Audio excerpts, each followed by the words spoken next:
తెలంగాణ తొలి ముఖ్యమంత్రి కేసీఆర్ వైద్యారోగ్యం పట్ల ప్రత్యేక దృష్టి పెట్టి 33,000 ఎకరాల్లో ఫార్మాసిటీకి రూపకల్పన చేస్తే కొత్తగా వచ్చిన కాంగ్రెస్ ప్రభుత్వం దాన్ని పక్కన పెట్టిందని రాజ్యసభలో ఎంపీ వద్దిరాజు రవిచంద్ర అన్నారు. భారత వైద్యారోగ్య కుటుంబం సంక్షేమ శాఖకు కేంద్రం 99,000 కోట్లు కేటాయించడం పట్ల ఆయన హర్షం వ్యక్తం చేశారు. వచ్చే 5 ఏళ్లలో మెడికల్ సీట్లను 75,000కు పెంచడానికి కేంద్రం చేస్తున్న ప్రయత్నం అభినందనీయమన్నారు.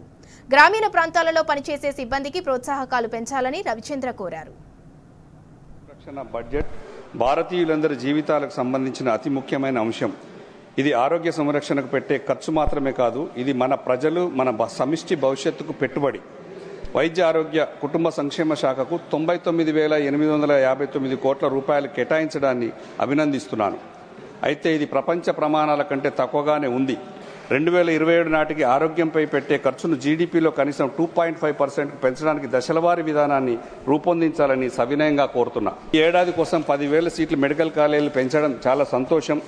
వచ్చే 5 ఏళ్లలో 75,000 మెడికల్ సీట్లు పెంచడానికి ప్రభుత్వం తీసుకున్న చొరవను హృదయపూర్వకంగా అభినందిస్తున్నా. గ్రామీణ ప్రాంతాలలో సేవలందించడానికి గాను డాక్టర్లకు సిబ్బందికి ప్రోత్సాహాలు అందించాలి.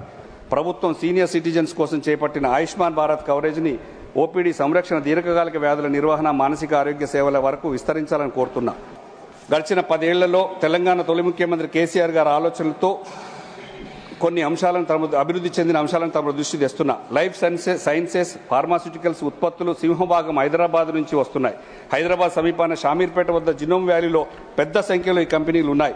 కరోనా మహమ్మారిని తట్టుకునేందుకు మొట్టమొదటి వ్యాక్సిన్ కోవాక్సిన్ ఇక్కడి నుంచి భారత్ బయోటెక్ తయారు చేసింది. ఆ సందర్భంలో ప్రధాని నరేంద్ర మోడీ గారు కూడా ఈ సంస్థను దర్శించిన విషయాన్ని గుర్తు చేస్తున్నా.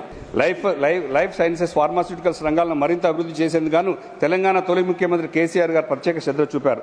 ఇందుకు గాను శంషాబాద్ విమానాశ్రయాన్ని పరిసర ప్రాంతాల్లో ఉన్నటువంటి ముచ్చర్లలో 33,000 ఎకరాల భూమిని సేకరించి ఇంటర్నేషనల్ స్టాండర్డ్తో మంచి ఫార్మాసిటీని నెలకొల్పేందుకు మన సహచర ఎంపీ పార్థసారథి రెడ్డి గారు డాక్టర్ వారి ఆధ్వర్యంలో ఇతర దేశాల్లో మంచిగా సర్వే చేపించి తీసుకొచ్చి అద్భుతమైన ఫార్మా రంగాన్ని కట్టడానికి కోసం తయారు చేస్తే దాన్ని కాంగ్రెస్ పాలకులు పక్కో పెట్టి ఫ్యూచర్ సిటీ పేరుతో ఫార్మా రంగాన్ని ఆపడం చాలా తీవ్ర అన్యాయం.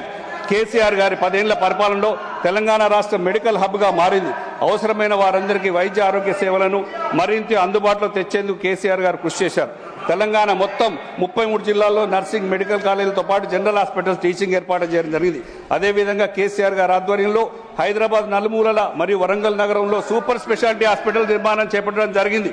ప్రాథమిక ఉప ఆరోగ్య కేంద్రంలో పెద్ద ఎత్తున మౌలిక సదుపాయాలు కల్పించారు. కిడ్నీ సంబంధిత వ్యాధులతో బాధపడుతున్న వారికి సేవలు అందించేందుకు జిల్లా కేంద్రాల్లో పాటు పలు పట్టణాల్లో కూడా డయాలసిస్ కేంద్రాలు ఏర్పాటు చేయడం జరిగింది.